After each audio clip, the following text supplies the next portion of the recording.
à vous toutes et à vous tous la bienvenue. J'ai eu l'occasion déjà de m'exprimer hier soir, donc je serai relativement bref si vous me le permettez, mais je suis évidemment très content de pouvoir le faire ici. À MC2, nous étions hier à l'ancien musée de Grenoble, nous sommes aujourd'hui à la Maison de la Culture de Grenoble.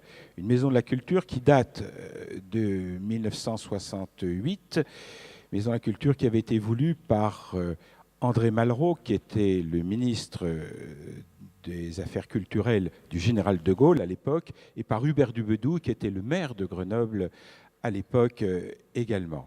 C'est un lieu du spectacle vivant, avec évidemment la musique, la danse et le théâtre, mais aussi un lieu de rencontre, d'échange. Et nous aurons d'ailleurs en fin de semaine, avec la République des idées de Pierre Rosanvallon, 3 jours d'échange sur un thème proche de celui qui nous anime pour ce 35e congrès de l'INTA, refaire société. Et je voudrais dire à Monsieur le Président de l'INTA, Monsieur le Secrétaire Général, que nous sommes vraiment très heureux de pouvoir partager avec Lyon la chance d'organiser ces moments d'échange qui sont des moments extrêmement importants. Refaire société, c'est pour nous se poser la question de l'évolution de nos sociétés. Nous sommes en pleine période de crise, et crise financière, crise économique, crise sociale, crise morale même, je rajoutais hier soir. Et il est évident que nous avons à réfléchir sur l'évolution de nos sociétés, et notamment dans le monde urbain. Je suis animateur de l'Association des maires des grandes villes au plan français. Nous avons tenu notre rencontre nationale au mois de septembre et nous avions fait à cette occasion un sondage. 75% de nos concitoyens, donc des citoyens français, 75% pensent qu'on vit plus mal aujourd'hui qu'hier. 2/3, 66%, donc dans le 5e pays le plus développé du monde, la France, pensent qu'il va connaître le chômage pour eux ou pour leur famille dans les mois ou les années qui viennent. C'est une forte préoccupation qui nous oblige à réfléchir en des termes nouveaux sur ce qu'on appelle le vivre ensemble. Alors, l'objet, je crois, de nos rencontres, c'est de nous poser la question à travers les différentes expériences mondiales, et c'est pour moi l'occasion de saluer très chaleureusement tous ceux qui nous viennent, y compris de très loin, puisqu'il y a une quarantaine de pays ici représentés, et c'est quand même quelque chose d'extraordinaire qu'on ait pu réussir un tel pari qui n'était pas évident. Et je voudrais encore une fois, Monsieur le Président, vous en remercier, dire que Marc Bayetto a eu raison de se battre pour obtenir, pour bien plaider la tenue ici en Rhône-Alpes, à Lyon et à Grenoble de ces assises. Mais dire aussi qu'il faut parler sans concession et sans tabou. Le monde change beaucoup. En 1950, 30% des êtres humains vivaient en ville. Aujourd'hui, c'est 50%. Et tout le monde s'accorde pour considérer qu'en 2050, ce sera 70% des êtres humains qui vivront en aire urbaine.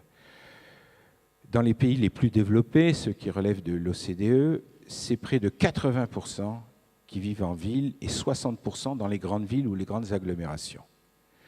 Nous sommes donc confrontés, c'est vrai, à une situation totalement nouvelle, d'urbanisation extrêmement rapide, qui crée des déséquilibres dans nos sociétés. En France, je le rappelle très souvent, la carte de la pauvreté a beaucoup évolué en 20 ans. Il y a 20 ans, le pauvre de la statistique, c'est toujours horrible de parler en ces termes, était une personne âgée vivant en milieu rural. Aujourd'hui, c'est un jeune qui vit en milieu urbain, généralement d'origine étrangère et de famille monoparentale. En 20 ans, en moins d'une génération. Et on voit donc qu'en termes d'aménagement du territoire, ça nous pose évidemment des problèmes extrêmement nouveaux. La ville, la grande ville, est le réceptacle justement de ces charges sociales, de ces contraintes sociales, en termes d'habitat, en termes de déplacement pour tous, en termes d'accueil des populations immigrées. Et on sait que tout cela ne peut pas se faire, évidemment, sans souci, sans préoccupation pour les responsables locaux. Mais inversement, les villes, et notamment les grandes agglomérations, ont la chance d'être aussi motrices en termes de développement économique, de croissance, de création d'emplois. C'est le lieu généralement où on trouve les universités les plus performantes, les laboratoires de recherche, les entreprises qui permettent de développer l'innovation, donc des activités nouvelles, des emplois nouveaux. Et il nous faut trouver la synthèse de tout cela, tout en protégeant notre environnement. C'est donc cette véritable synthèse entre le développement économique, la solidarité sociale, la protection de l'environnement qu'il nous faut réussir. Et je veux plaider, quelles que soient les difficultés, pour dire que c'est en ville que nous pourrons le faire. Alors, il y a ville et ville. Il est évident que nous avons intérêt à avoir des villes où la qualité de vie permet de trouver le plus rapidement possible ces équilibres sociaux dont je parlais tout à l'heure. Et quand on regarde, si vous me permettez, et ça fera débat bien entendu, mais c'est important qu'on se dise les choses, la taille des villes à travers le monde, l'Europe a peut-être encore des chances justement de mettre en avant des villes qui ne sont pas encore gigantesques. En dehors de Paris et Londres, l'Europe n'a pas de très grandes villes comparées aux grandes métropoles américaines et à plus forte raison asiatiques. Je pense que c'est une chance si les villes savent travailler entre elles, notamment en réseau, pour leur permettre d'avoir un développement qui maintienne cette qualité de vie, mais qui leur permet d'avoir des plateformes aéroportuaires, des plateformes technologiques permettant leur propre développement. Je crois que c'est une chance. Les Européens n'en sont pas suffisamment conscients, mais je plaide pour cela.